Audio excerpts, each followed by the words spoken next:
Fala pessoal, beleza? Olha nós aí de novo com mais um Máximo em 5. Na verdade, a gente nem sempre consegue ficar em 5 minutos, mas faremos o possível para ficar em 5 minutos. Mas o que é o Máximo em 5, Igor? É muito simples. O Máximo em 5 a gente responde o máximo de perguntas sobre um tópico específico da disciplina histórica em até 5 minutos, para que isso possa ajudar através das suas provas e coisas desse tipo, ok? Vamos começar isso a partir de...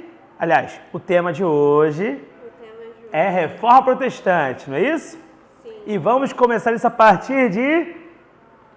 agora! Vai lá, Bia. O que foi a Reforma Protestante? Já chegou diretamente assim, né? A Reforma Protestante foi um conjunto de movimentos religiosos cristãos que contestavam, por exemplo, a instituição católica, ou seja, eles não queriam acabar com a fé cristã, muito pelo contrário, eles queriam reajustar a fé cristã dentro de outros moldes que consideravam mais adequados, ou seja, era uma questão muito mais anticlerical com relação à Igreja Católica do que anticristã. É bom lembrar que a Reforma Protestante é religiosa e é cristã, ou seja, é uma forma de redefinir o cristianismo, de rever algumas condutas, alguns dogmas e algumas práticas, segundo eles, estavam equivocadas, ok? Próxima questão. Quais são as principais propostas luteranas?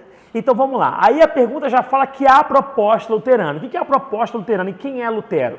Martinho Lutero foi um monge agostiniano, germânico, no caso não havia a Alemanha muito bem pronta ainda, mas a gente pode falar que ele é alemão, e ele é um dos principais nomes desse processo chamado Reforma Protestante. A Reforma Protestante vai ter o seu grande auge a partir do século XVI, e Lutero, a partir de 1517, é que vai começar a fomentar a sua visão da reforma na Alemanha. Legal? O que Lutero vai fazer? Lutero vai pegar um documento com as suas chamadas 95 teses e vai afixar isso na porta da igreja de Wittenberg, que é a cidade em que ele habitava. Isso é muito eloquente. Seria como, por exemplo, você fazer um textão no Facebook hoje em dia. Todo mundo vai ler e aquilo vai chamar a atenção. E naquelas coisas aficionadas, naquelas teses aficionadas, ele dizia que discordava da igreja em vários aspectos, ou seja, ele queria reformar a igreja. Note, ele não queria abrir uma outra igreja, ele queria reformar. No entanto, em função das suas defesas muito fortes de mudança, ele acabou sendo retirado da igreja, excomungado e abriu a sua própria igreja chamada luterana.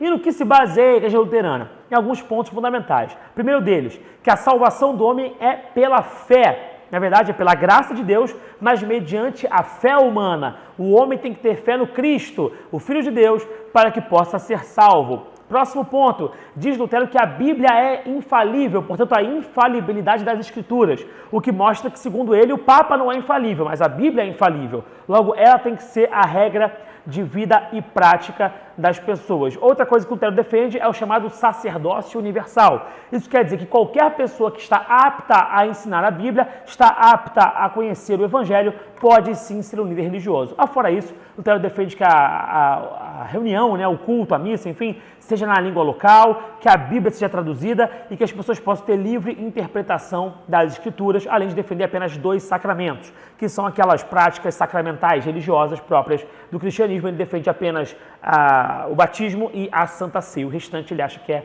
dispensável. Fala aí, próxima, Bia. O que é a predestinação? A predestinação é um dos elementos principais da obra do João Calvino. João Calvino é um outro reformista também do século XVI, e se Lutero é da Alemanha, João Calvino é do mundo franco-suíço. João Calvino defende que Deus já tem plena consciência, muito antes de criar as coisas, porque Deus está para além do tempo, daqueles que serão salvos e aqueles que estarão, vamos dizer assim, julgados para a danação eterna. Então, sendo assim, Deus tem pleno controle de todo o processo. Mais do que isso, já que o homem pecou e ele não tem a graça de Deus sobre si, o homem escolheu pecar contra Deus e se revoltou contra Deus, Deus teve infinita misericórdia de selecionar alguns para serem salvos. Então, alguns serão salvos e outros não serão salvos. Esses alguns que Deus escolheu para ser salvos são predestinados para a salvação através de Cristo Jesus. A salvação, portanto, é pela graça. Sendo assim, nada que o homem possa fazer pode garanti-lo a salvação, apenas o que Deus fez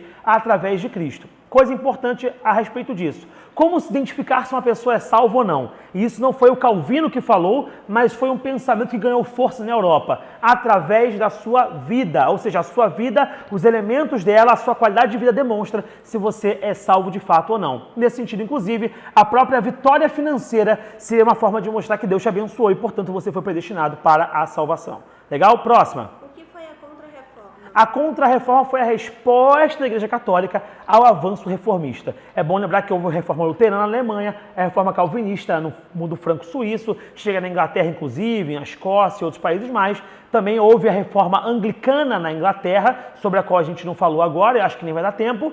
E tem a Contra-Reforma, que é uma resposta a todos esses movimentos. A ideia é reforçar a Igreja Católica, mostrar a sua importância e centralidade e como seus dogmas estão corretos. A única coisa que a Igreja Católica revê, no sentido de negar, é a indulgência, ou seja, ela fala que não é necessário pagar para ser salvo, muito embora até pouco tempo atrás muitos eram aqueles que cobravam pela suposta salvação. A Igreja Católica reforça que é importante Maria, são importantes os santos, reforça que é importante seminários para formar novos padres católicos e cria, aliás, reativa o Tribunal do Santo Ofício, a Inquisição, cria o Index Librorium Prohibitorium, ou seja, livros e obras proibidas para os cristãos católicos, e cria a chamada Companhia de Jesus. A Companhia de Jesus é uma ordem religiosa responsável que vai ter os jesuítas, responsável pela catequese no mundo todo. Vamos lá, Bia, já passou o tempo, vamos lá. O Brasil foi afetado pela reforma? Sim, inclusive pela coisa da Contra-Reforma, especialmente. Os jesuítas, essa companhia religiosa, vêm ao Brasil e são eles que vão catequizar e ensinar os índios a visão portuguesa de realidade, a cosmovisão, ou seja, a total visão cristã, perfeito? Além também de ter no Brasil alguns protestantes mais adiante, mas que serão duramente, vamos dizer, impedidos pelos católicos, que estarão presentes, sobretudo, com a figura dos padres jesuítas. Fechou! 6 minutos. Quase a gente conseguiu ficar dentro de 5 para falar que deu, mas não deu para ficar diretamente, mas foi o suficiente. A gente espera que tenha te atendido suficientemente bem para as suas provas e certamente a gente se vê em breve. Abração!